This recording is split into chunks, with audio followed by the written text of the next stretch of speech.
is, and I'm very, very happy to be able to welcome to the stage one of the BHA's best-known vice presidents, a man who is known to all of you as a great scientist and a great science communicator, and he will be chaired today by SamiraA. Please welcome them both to the stage for you now.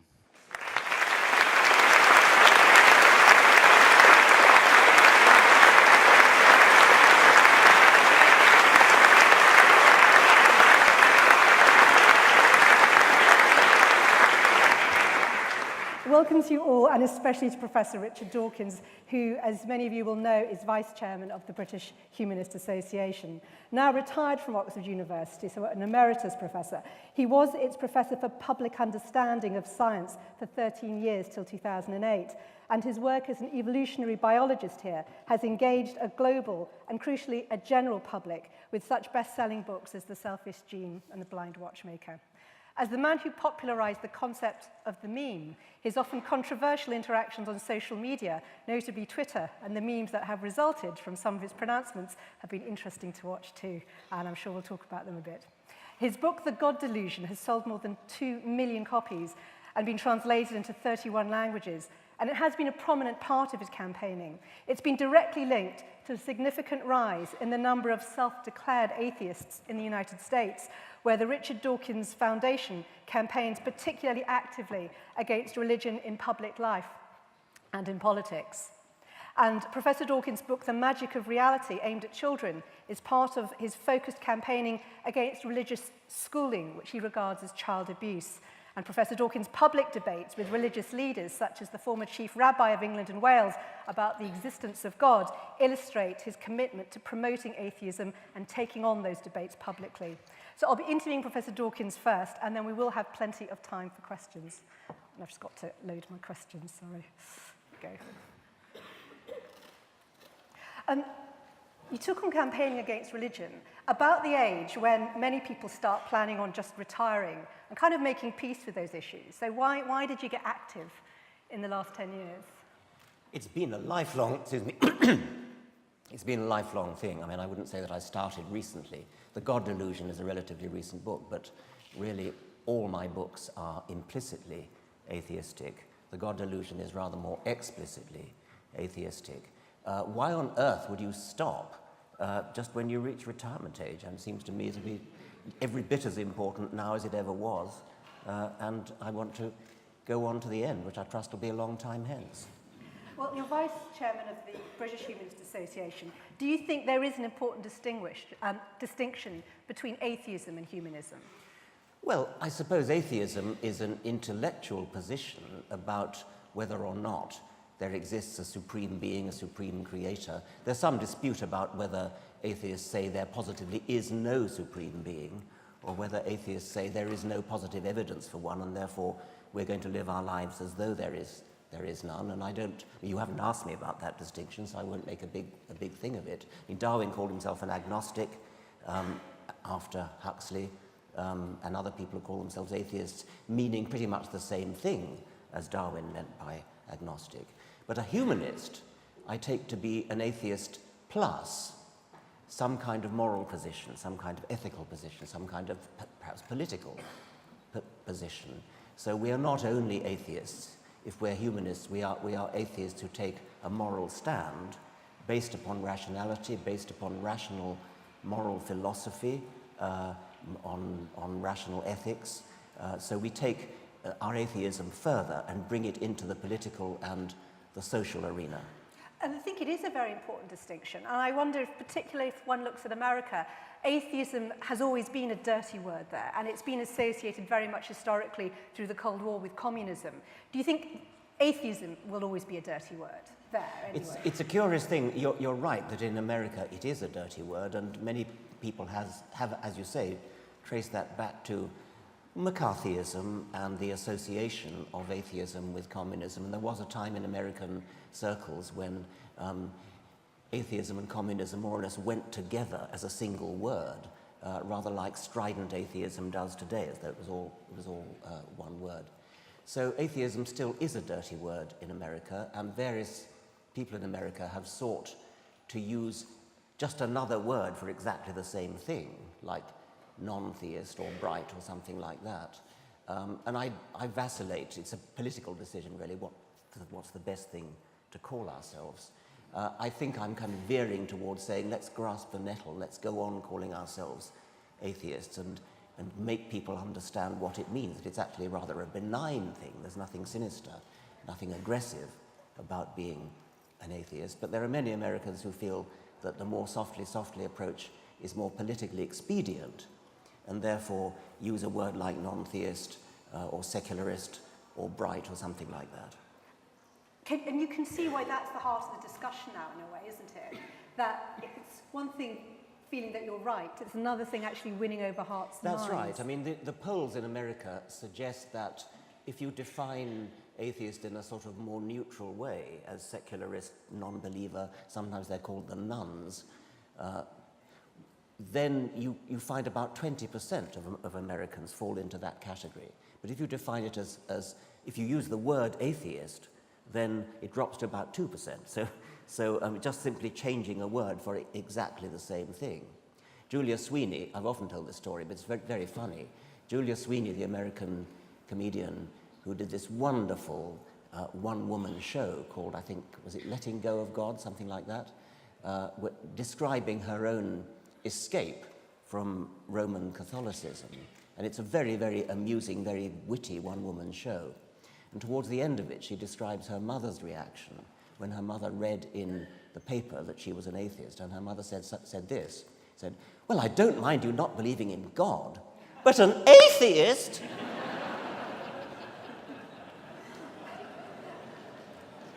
You are especially active in the USA with the Foundation for Reason and Science.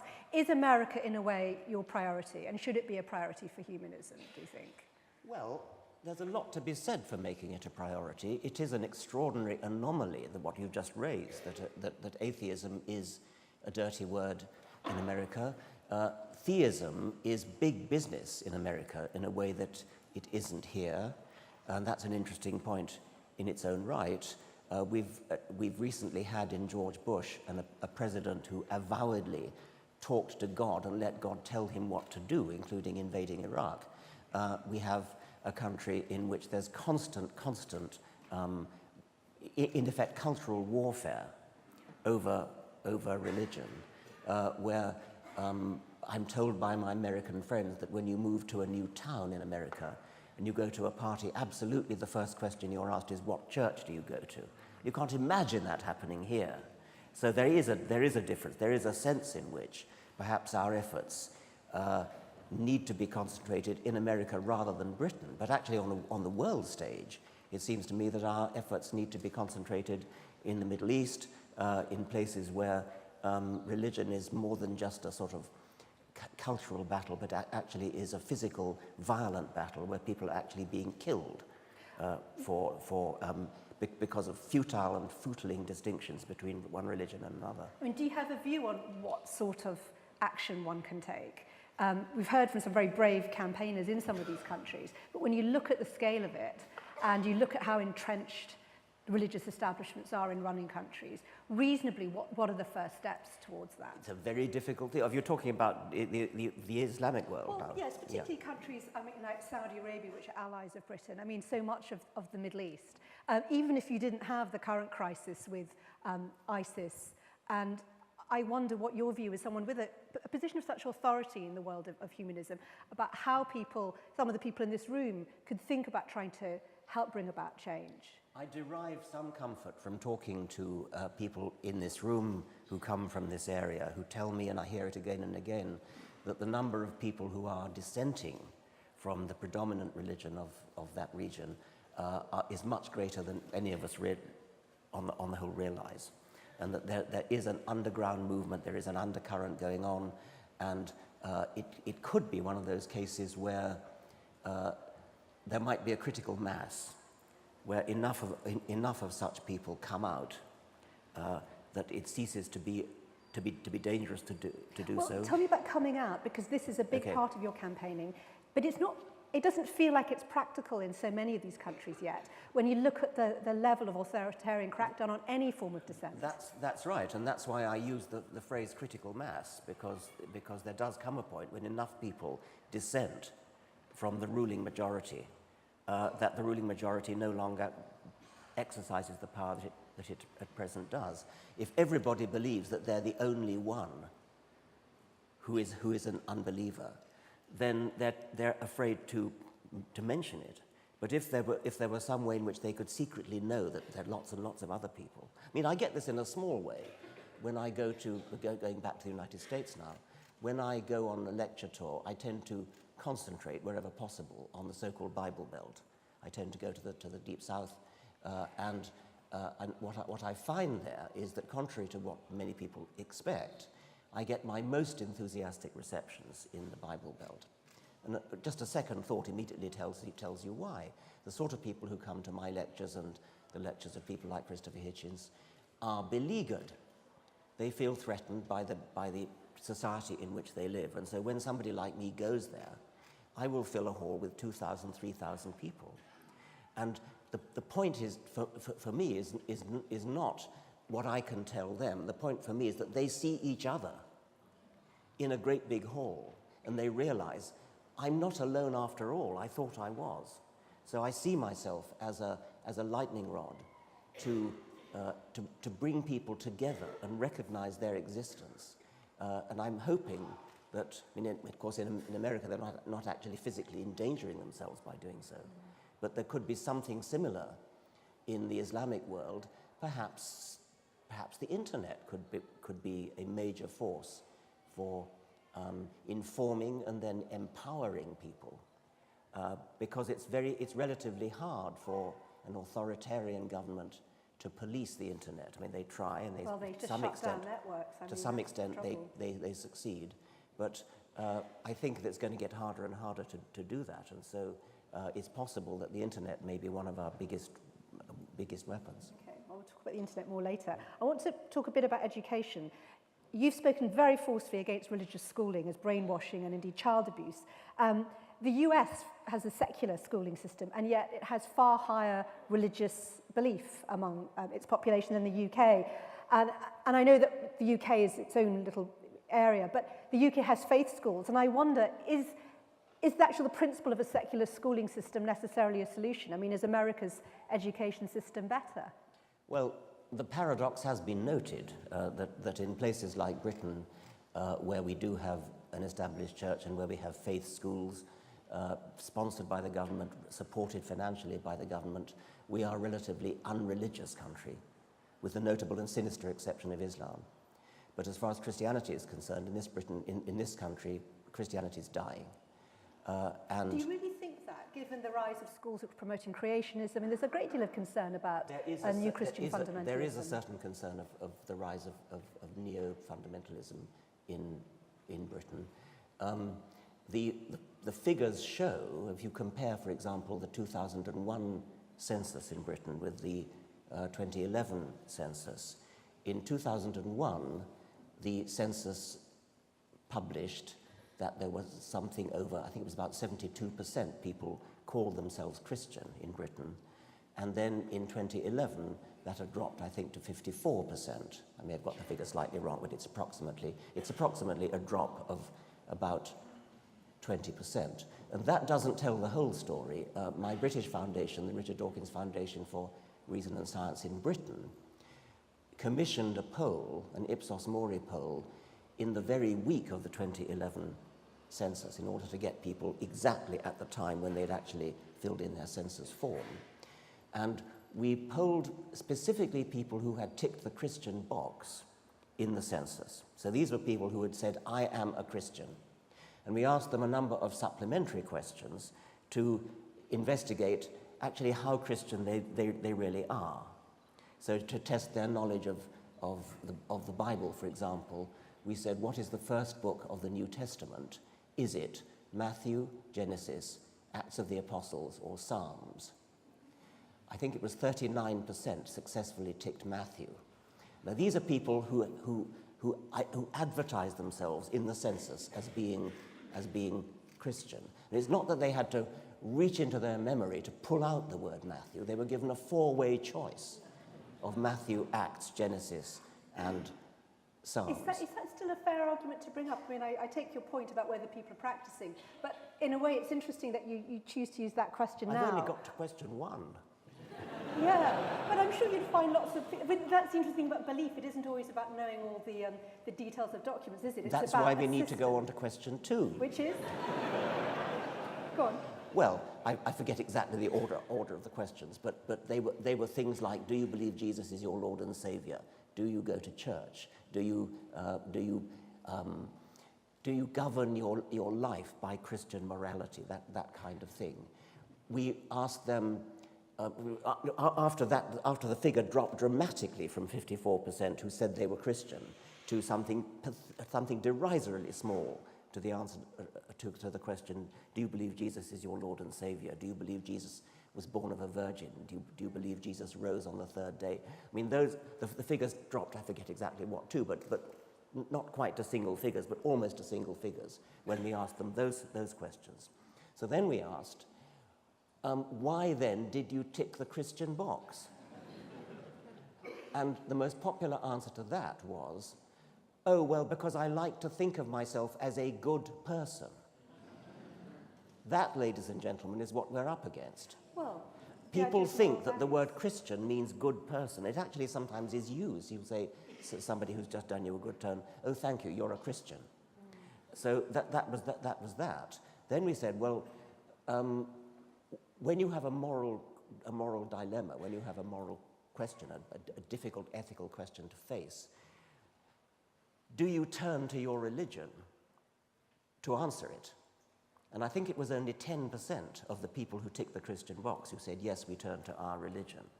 The majority of them said what probably anybody in this room would say.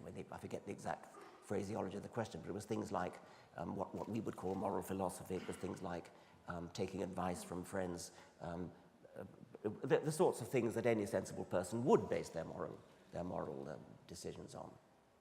So I think the outlook in Britain from the point of view of the death of Christianity is optimistic. I think it's on the way out. Do you have a time scale? No, I mean, I don't do that. Just wondered. I don't do time scales. But what about Islam? You used the word sinister. Well, that's a much more difficult problem, and I mean, I sometimes, dare I say this, I sometimes flirt with the point of view that Ayaan Hirsi Ali has put out, that we actually need Christianity as a bulwark against, well, do you know the Hilaire Belloc verse? Always keep a hold of nurse for fear of finding something worse. Okay. Whose idea was it that you joined Twitter? Well, the people who run my foundation had been tweeting on my behalf for quite a long time, and they built up the number of followers. God knows what the followers means, but they built it up to about 300,000 and persuaded me that this was a significant number. I mean, it compares favorably with the circulation of some of our great newspapers in this country, for example, and that it might be a good idea if I started tweeting myself. So I took that up about 2 years ago. And you are very enthusiastic on it. I mean, well, I think it's a very, I mean, as a student of memetics, I think it's a very interesting medium. The discipline of reducing what you have to say to 140 characters is difficult. It's almost an art form, and I find it an interesting challenge. I think it's quite useful for just putting a thought out there. I think it may not be very useful, I'm positively sure it's not very useful for actually making a coherent argument. You need to do that at greater length. But for putting a thought out there to provoke discussion, I think it can be extremely valuable for that purpose. That if you read what you see on Twitter, there's an extraordinary variety of things. Some people will say things like, John Smith, whatever the name is having lunch. And that was my first exposure. I saw somebody said, he so-and-so is having lunch. No one's ever accused you of putting up boring tweets, I don't think. They occasionally have, actually. But it's just, and it's the one question that a number of people here at the Congress have come up to me to say they wanted raised, which is they feel that some of the stuff that you've said on Twitter has been very aggressive, and you've got yourself into rows as a result, and that perhaps you risk becoming a liability to the humanist. Well, that's right. I mean, there is a school of thought that says that. And my attitude to that I fluctuate a bit. I mean, it depends who I've most recently been talking to in a way. That probably applies to all of us. We tend to go up and down a bit. I've recently, on this conference, I've heard David Silverman talking about firebrand atheism. And I've heard Martin Rosen this morning talking about the virtues of giving offence. So I'm all kind of fired up with that at the moment. Would you say you're a firebrand and you're happy to give offence?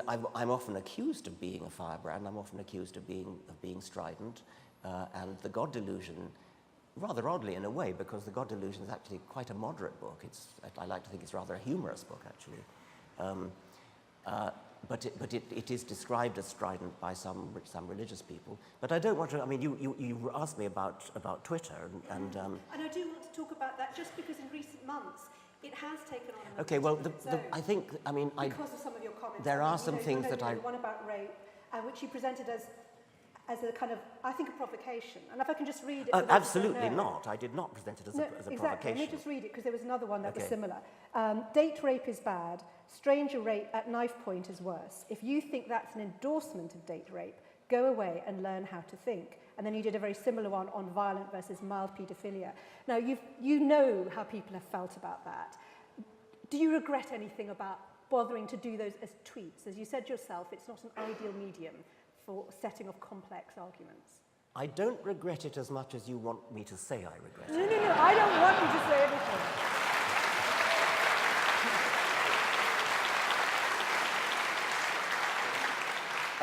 There are a whole lot of things going on. I'm actually slightly sorry you raised this because I'm not sure that an audience of 1,000 humanists is that interested in this rather petty matter. But I will answer it. It's the idea of that you put these ideas out there, they cause a huge reaction, and you've seen what's happened, and your thoughts now about this whole thing. Let's take the first one. Date rape is bad. Violent rape at knife point is worse. Now, the general point I was trying to make was a logical one, which was that to say that something X is bad and Y is worse should not ever be taken as an endorsement of the one that's not so bad. So if X is bad, Y is worse. You would be amazed at the number of people who take that to be an endorsement of X, to say X is okay, you can do X. Now that is logically absurd and it's pernicious. Now the next point is, why did you use rape rather than, somebody said, why didn't you say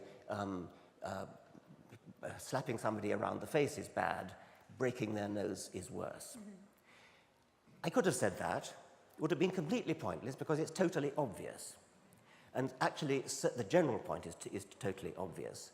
But you would be astonished at the number of people who I've seen on Twitter who, when I've said that anything is bad, something else is worse, they will take it as an endorsement. It came up with paedophilia when I said mild paedophilia, by which, of course, I meant relatively mild paedophilia. I mean, this is a comparative statement. Relatively mild paedophilia is bad. Violent buggery is worse. Now, can anybody see? I mean, I myself, as probably many people in this room, have been the victim of mild paedophilia. Well, basically, you were abused at school. A teacher at school sat me on his lap, put his hand inside my trousers, and fiddled for about half a minute. Now, I said that that is not as bad as being violently assaulted, raped, perhaps something that would scar you for life. It's not as bad as this 15 seconds or 30 seconds, whatever it was that I endured. Not as bad as somebody who gets raped by their father, say, every week for 5 years. Now that is truly traumatic. That is a horrible, horrible, hideous thing to happen. And yet I was being accused of downplaying, denigrating the horror of paedophilia by saying that when a man put his hand inside my trousers for half a minute, that wasn't the worst thing that ever happened to me. Of course it wasn't the worst thing that ever happened to me, but when somebody is raped every week by his father or by his uncle or by his grandfather or by somebody like that, that very probably is the worst thing that ever happened to them. Now, if I were to say that my 30 seconds of unpleasantness was the worst thing that ever happened to me, I could just imagine the chorus of people who really did endure the horrors of violent paedophilia say, how dare you big up your trivial 30 seconds of horror, and how dare you do that and thereby make light of the awfulness that happened to me. I suppose the reason I raised it was not because I expected you to explain it in detail. It was because people wonder why raise it there. Because it looked like you were trying to show something about logical thinking. I'll tell you why. I was trying to say something about logical thinking, but that logical point doesn't raise its silly head in neutral cases like X and Y, and in cases like giving somebody a slap around the face as distinct from breaking their nose. It doesn't raise its head with that. It does raise its head when you're talking about rape and paedophilia and possibly nothing else. Do you think... Let me finish. Therefore, I wanted to make the point that we are rationalists, we're humanists, we're skeptics, we're atheists. Why have we allowed these two topics of rape and paedophilia to deprive us of our normal logical reasoning? And we started, oh no, we don't talk about that, that's too sensitive.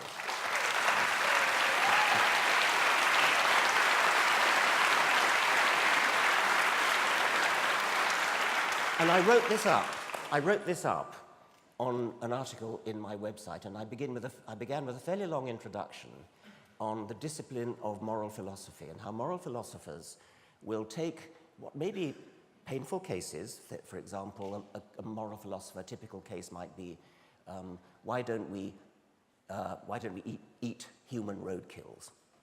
Typical moral philosophic dilemma. The person is dead already, so you're not killing in order to eat, whereas when you eat a cow, you do kill in order to eat. And you can, since you're doing philosophy, you're allowed to make the thought experiment as far-fetched as you like, and so you can say, this roadkill is unknown, he has no family, nobody to grieve for him, it's perfectly good meat, why not eat him? Well, I don't think you should, but it's the kind of thing that moral philosophers do. Moral philosophers talk about a dilemma such as there are 2 miners trapped underground, and it would cost $1 million to rescue them. And that $1 million could be spent on feeding goodness knows how many starving people. Do we spend the $1 million on rescuing the 2 miners, or do we instead leave the 2 miners to die and go and save thousands of lives? Again, I think we should rescue the miners, but it is a question that moral philosophers ask. Moral philosophers don't say, oh, you mustn't talk about that, it's too sensitive. And you still feel that way? There are no no-go areas for you still, despite the experience you've had on Twitter? I think that's right. I mean, insofar as there is a no-go area, it would be because I've learned that there are enough people on Twitter who will react in an emotional way to something which is supposed to be, which is attempting to be a purely rational discussion. If we're not rational in this room, what the hell are we? Okay.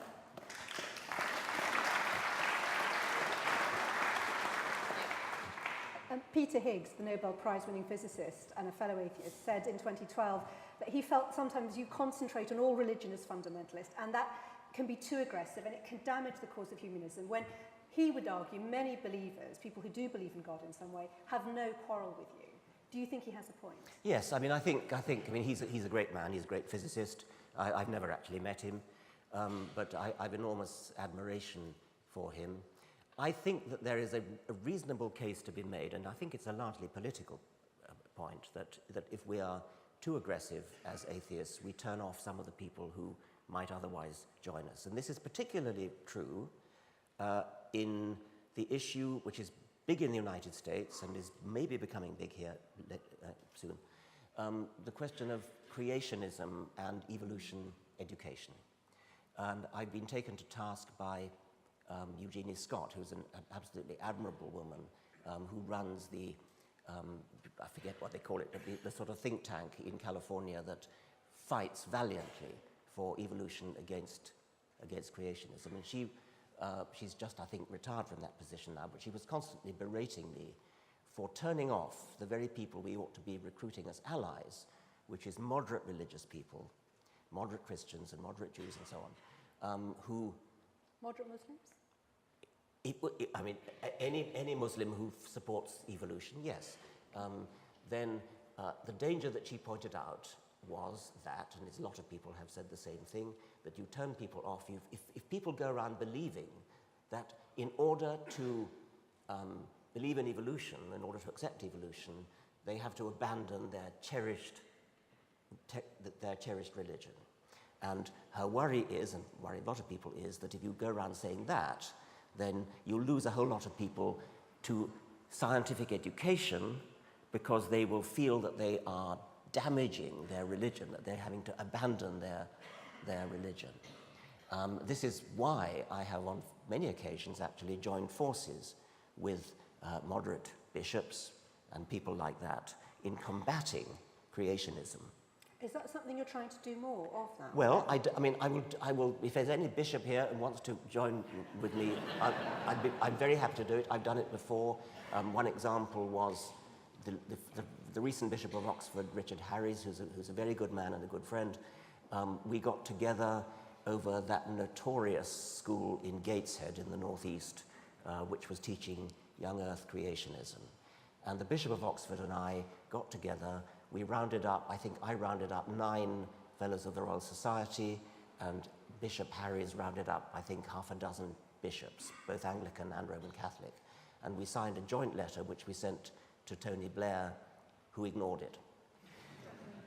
So that's the kind of thing that I'm extremely happy to do. But to go back to the point about people who fear to embrace evolution because they fear that that will be the death of their religion. I do have a slightly mischievous take on that, which is if there are a lot of people in America who believe that, a lot of people in America who've been indoctrinated to believe that evolution is tantamount to atheism, we can prove that evolution is true. We've got the evidence. The evidence is absolutely cast iron. And therefore, if we persuade such people that evolution is true, maybe that will turn them into atheists. Okay.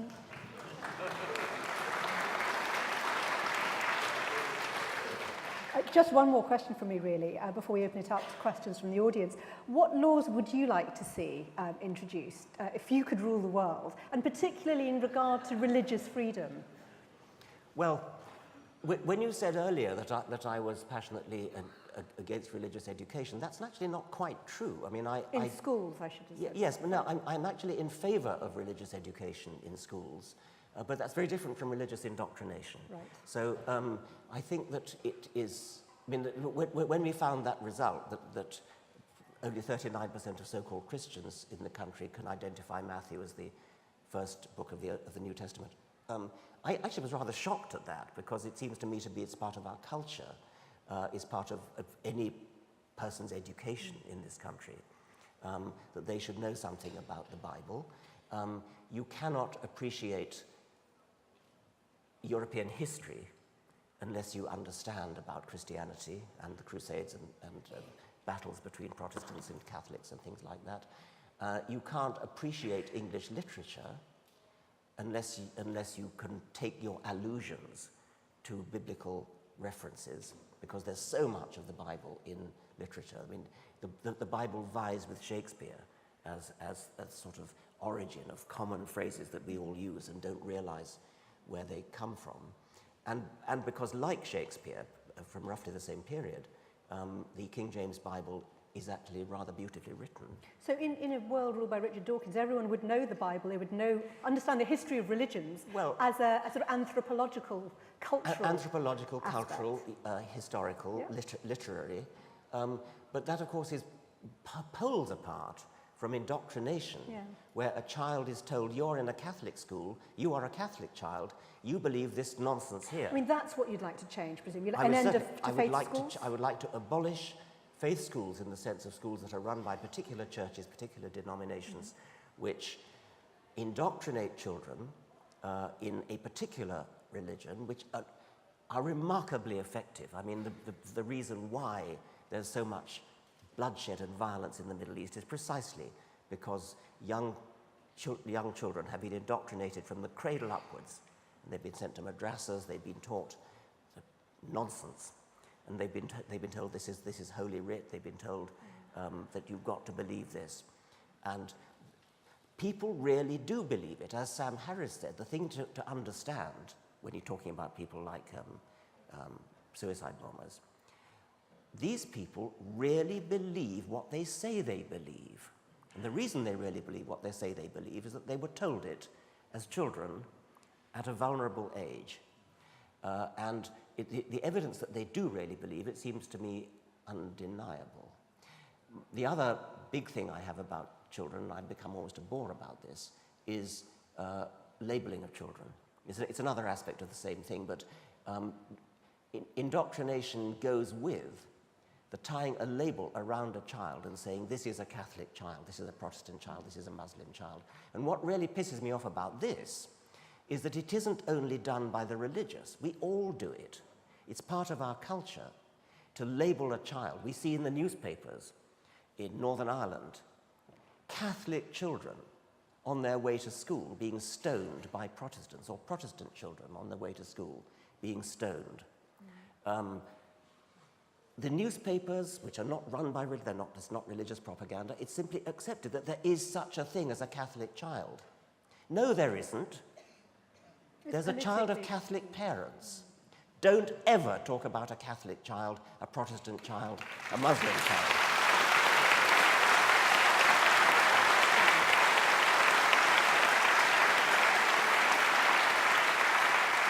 And we're talking consciousness raising here. We're talking, it's exactly the same feat as was brilliantly achieved by feminists when they changed our language so that we no longer use sex pronouns when we mean neutral pronouns.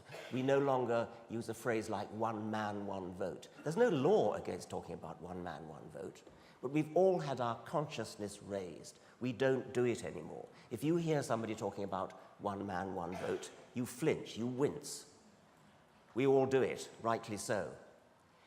We need to get people to wince and flinch whenever they hear talk of a Catholic child, a Muslim child, a Protestant child, and so on. That's consciousness raising. And that, I think, is the single biggest thing I want to do, is raise consciousness.